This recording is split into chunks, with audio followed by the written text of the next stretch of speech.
Video start అయ్యేకంటే ముందు ఒకసారి ఈ వీడియో చూడండి.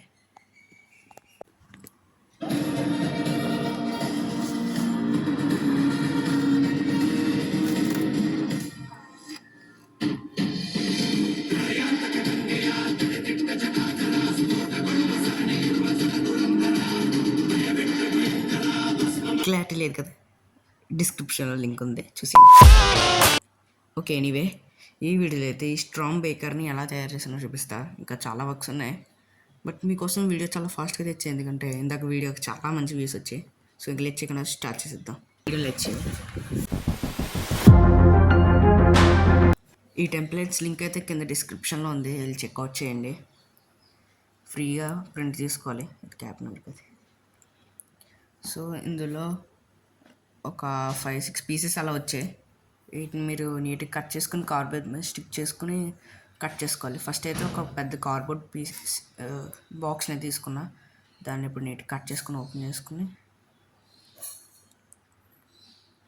ఇప్పుడు దీన్ని కట్ చేయడానికి రెడీ. సో ఫస్ట్ అయితే ఈ పీస్ని తీసుకున్నా, దీన్ని ఫస్ట్ పేపర్తో కట్ చేసుకున్నా. దాని తర్వాత దాన్ని డ్రాయింగ్ చేసి ఒక పీస్ కట్ చేసా. దీన్ని ఇప్పుడు 2 పీసెస్ చేసా. మ్యాజిక్. ఇప్పుడు ఇక్కడ డాటెడ్ లైన్ ఉంది కదా, అది ఎందుకంటే మొత్తం కట్ అయిపోకూడదు, లైట్గా బెండ్ అయ్యేలా కట్ చేయండి. ఈ వీడియోలో చూపిస్తున్నాం కదా, అలా చేయండి, మీకు అర్థమవుద్ది.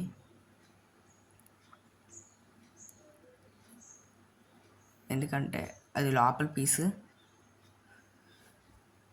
అలా 2 షీట్స్కి చేసుకున్నాక నెక్స్ట్ పేపర్, ఈ షీట్ ఇది కూడా టెంప్లెట్లో ఇంక్లూడ్ అయ్యి ఉంటాయి. దాన్ని నీట్గా గ్లూ వేసుకోండి, కొంచెం ఇక్కడ ఎక్కువ గ్లూ వేసుకోండి, గట్టిగా ఉంటుంది, మళ్ళీ ఆడుతున్నప్పుడు ఊడిపోయే ఛాన్సెస్ ఉంటాయి. నేను నీట్గా గ్లూ వేసుకున్నా. మీరు గ్లూ గన్ అయినా వాడచ్చు, లేక ఫెవిక్విక్ అయినా వాడచ్చు. నా సజెషన్ ఏంటంటే గ్లూ గన్ వాడడమే, ఎందుకంటే ఫెవిక్విక్ కార్డ్బోర్డ్ కూడా పాడైపోద్ది చూడడానికి కూడా. ఇప్పుడు దానిపైన షీట్ కట్ పెట్టేసుకోండి. ఇక్కడ నాకు ఏంటంటే ఒక క్లిప్ మిస్ అయింది. ఏంటంటే ప్లాస్టర్స్తో ఆ ఫ్రంట్ని బాగా బెండ్ చేసి షార్ప్ వచ్చేలా చేసా. ఇంకోండి ఇలా ప్లాస్టర్స్ పెట్టి ఆ క్లిప్ అయితే మిస్ అయింది, మీకు తెలుస్తుంది అనుకుంటా. నెక్స్ట్ ఈ షీట్స్ అన్నీ ఇలా కట్ చేసుకోండి, ఒక బాక్స్ షేప్లో వస్తాయి. అక్కడ అన్నీ చూసుకోండి, ఇంటూ 2 అంటే 2 పీసెస్ అని, 4 ఉంటే 4 పీసెస్ అని, అవన్నీ చూసుకోవాలి. బాక్స్ చాలా గట్టిగా వచ్చింది. నెక్స్ట్ వీటిని ప్లాస్టర్తో ఎక్కువ ప్లాస్టర్ అండి లోపలికి వెళ్ళిపోవాలి, ప్లాస్టర్స్ బెండ్ అయిపోతాయి. ఇక్కడ అందరికీ ఇష్యూస్ వస్తాయి, చూసుకోండి.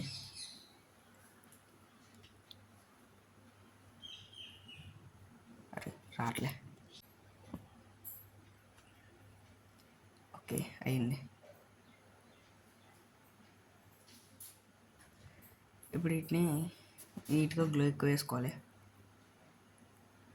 మరి చెప్తున్నా, గ్లూ ఎక్కువ వేసుకోండి. గ్లూ స్టిక్స్ కోసం ఆలోచించకూడదు, లేదంటే వాడడానికి లేకుండా పోతుంది. సో ఈ వీడియోకి ఒక 15 లైక్స్ ఉంది. 10 లైక్ కంప్లీట్ అయ్యిందంటే నేను క్యాప్ నమ్మక షీట్ వీడియో అప్లోడ్ చేస్తాను. ఆల్రెడీ నేను దీని మీద ఒక వీడియో పెట్టా, ఎవరైనా చూడదంటే ఒకసారి చూడండి, బాగుంది. ఇప్పుడు ఈ షీట్ని పైన వచ్చేలా అంటించాలి.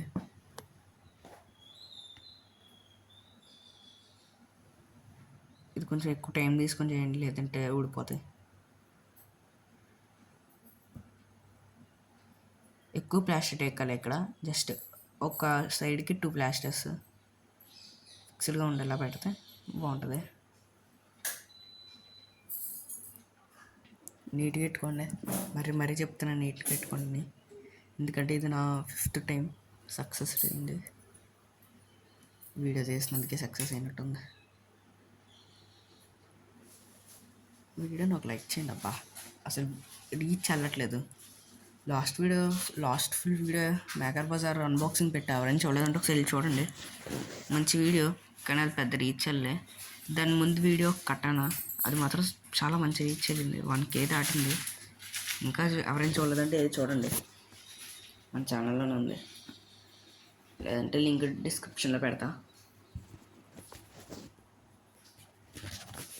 ఓకే, మొత్తం నీట్గా పెట్టేసాక ఇప్పుడు ఈ 3 పీసెస్ని స్టిక్ చేసుకోండి. ఇక్కడ మాత్రం సరిగ్గా చూసుకోండి. నేను నైట్ అప్లోడ్ చేసిన వీడియోలో మీరు చూసినట్టయితే అది రివర్స్ చేశానని మీ అందరికీ అర్థమైపోద్ది. అది సిరినప్పుడు ఇరిగిపోయింది, అంటే చాలా గట్టిగా వేసిరానులే, కానీ చాలా సూపర్ వచ్చింది కదా. బాధ ఉన్న ఆనందం కూడా వచ్చింది. ఇక్కడ కొంచెం మళ్ళీ ఎక్కువ గ్లూ వేసుకున్నాను మళ్ళీ తర్వాత, ఇందులో చాలా తక్కువ వేసాను.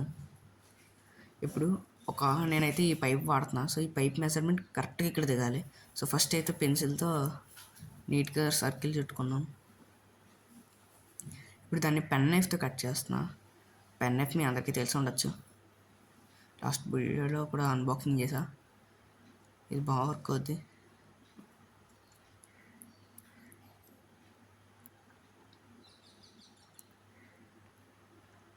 ఓకే, కట్ చేస్తే పైప్ కూడా పర్ఫెక్ట్గా దూరుతుంది కదా అని వదిలేయండి, అక్కడ కూడా గమ్మేయండి కొంచెం. ఇప్పుడు నెక్స్ట్ డీటెయిలింగ్స్ యాడ్ చేద్దాం. సో స్ట్రిప్ టేప్ లైన్స్ తీసుకోండి, 1 సెంటీమీటర్ ఉన్నది. షిప్స్ దాన్ని కొంచెం ఎక్కువ పొడిగా తీసుకోండి, మళ్ళీ సరిపోవచ్చు. ఇంకా నేను మొత్తం చూపించలే, వీడియో రికార్డ్ అవుతుందని అనుకున్నా, కానీ రికార్డ్ అవ్వట్లేదు, అక్కడ మిస్ అయిపోయి. ఇప్పుడు ఈ స్ట్రిప్స్ ఎలా చేస్తారంటే, డీటెయిలింగ్స్ మీకు తెలిసే ఉంటాయి, స్ట్రాంగ్ బేకర్స్ ఎలా ఉంటాయో. ఇక్కడ హార్డ్ గ్లూ వాడంగానే సరిగ్గా అంటుకోవట్లేదు, మళ్ళీ ఇక్కడైతే ఫెవిక్విక్ వాడచ్చు, ప్రాబ్లం ఏం లేదు. హార్డ్ గ్లూ అతుక్కోలేదు నాకు, ఇంకా ఫెవిక్విక్ వాడా. ఈ ఫ్రంట్ దానికి సేమ్ ఇప్పుడు ఫ్రంట్ అలా చేశారో బ్యాగ్ అలా చేసేయాలి. నెక్స్ట్ ఇక్కడ హ్యామర్ టైప్ ఉంటుంది కదా, దానికి డీటెయిలింగ్స్ మిస్ అయిపోయింది, లాస్ట్కి చూపిస్తాను ఒకసారి. సో గైస్ చూపించలేకపోయింది, సరే బాగానే చేసా, మరి చిన్నది వస్తుందని ఎక్స్పెక్ట్ చేశాను, కానీ పెద్దదే వచ్చింది. లుక్స్ బాగానే ఉన్నాయి. సో వీడియోని లైక్ చేయండి ఫస్ట్. దీంతో వెళ్ళిపోకండి, లాస్ట్కి ఇంకొక సినిమాటిక్ వ్యూ ఉంటుంది, చూసి ఎంజాయ్ చేయండి. సో ఇంకా ఈ వీడియోకి అయితే ఇంతే. ఈ వీడియో మీకు ఎలా అనిపించిందో కింద కామెంట్ చేయండి. మన ఛానల్ సబ్స్క్రైబ్ చేసుకుని ఈ వీడియోని ఒక లైక్ చేయండి. జై హింద్.